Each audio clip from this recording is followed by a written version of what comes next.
Hi students! Sports are a huge part of American culture, and we even have a lot of sports idioms in English, informal expressions that come from baseball, football, tennis, and more. Today you'll learn 12 sports idioms, what they mean, and how to use them. Hi, and welcome to the Espresso English podcast, where you can improve your English in just a few minutes a day. My name is Shayna, and I'm the teacher at Espresso English. Make sure to visit the website espressoenglish.net, where you can get online courses and ebooks that will help you learn English even faster. Let's get started with today's lesson. I recommend you download the PDF guide to this lesson because it includes a quiz to help you practice these expressions. You can do that by clicking on the link under this video to get that PDF by email.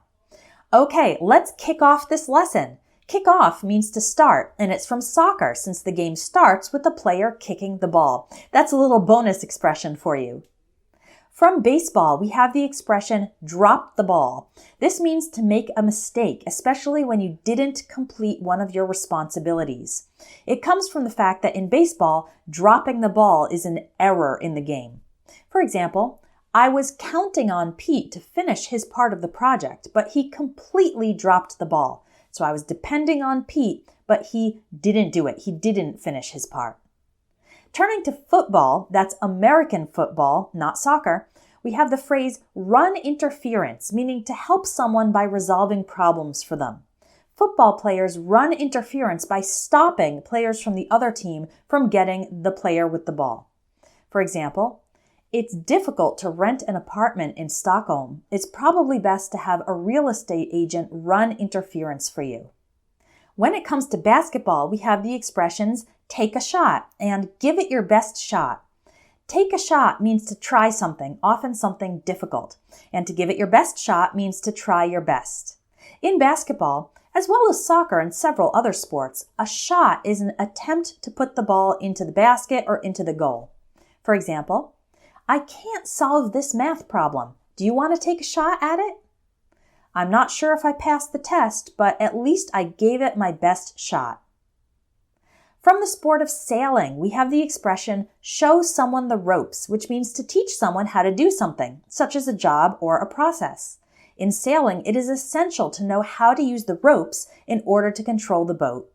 For example, it's my first week on the job, so the manager is showing me the ropes. From track and field, there's the idiom jump the gun, meaning to do something too early or too soon before the correct time. This expression comes from the fact that a gun was used to give the starting signal for races, so a person who started before the signal was given was said to jump the gun. An example of this idiom would be, they jumped the gun and started selling products before receiving their business license. From horse racing, there's the phrase hit your stride. This means to achieve a good continuous level of performance. Stride is a word that refers to the steps taken while walking or running.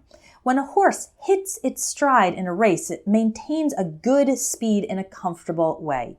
For example, our company's sales were weak in the beginning, but we really hit our stride after we launched our fourth product. The sport of archery gives us the idioms off the mark and wide of the mark.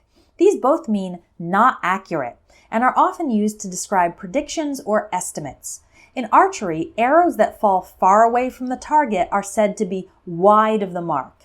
For example, his sales estimates for the month of January were way off the mark. They were completely inaccurate, not accurate.